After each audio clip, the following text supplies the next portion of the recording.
ramai ahli-ahli parlimen kerajaan, termasuklah mereka backbenchers yang saya perhatikan seolah-olah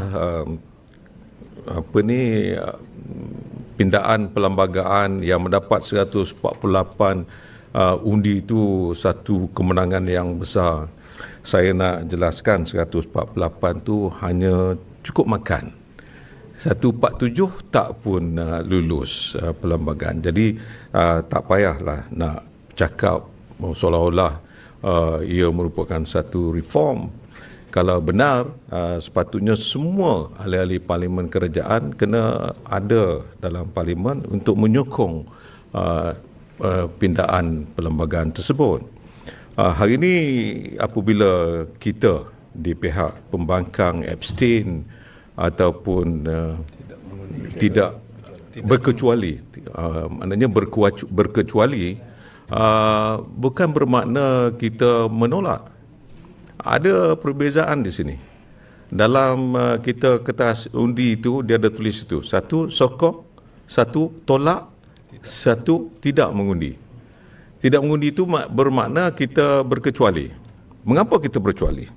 Ini yang saya ingin jelaskan, bahawa bila kita berkecuali adalah kerana kita nak mendapat ketegasan dalam menentukan apa saja undang-undang yang nak dibawa dalam parlimen itu, biarlah sesuatu yang benar-benar jelas.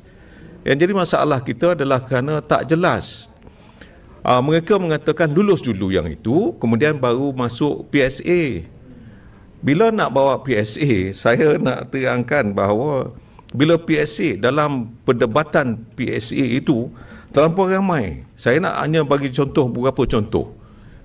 Backbencher, ketuanya, payah besar, membangkitkan banyak isu.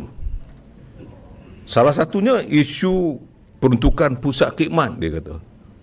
Kena ada jelas di situ. Dan kerajaan tak ambil peduli pun. Backbencher, itu melalui ketuanya sendiri, ketua backbencher tu, telah pun membangkitkan isu itu. Bangi, pindaan peraturan mesyuarat dibangkitkan sama.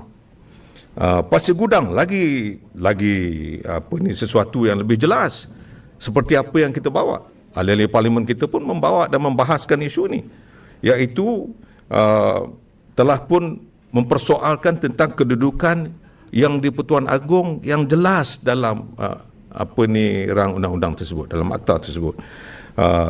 Kenapa? Kita takut nanti tindakan perundangan boleh berlaku di situ.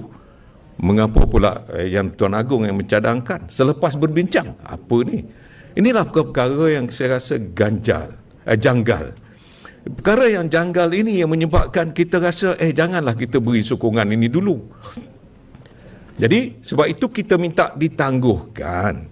Bukan kita tak sokong, kita mahu.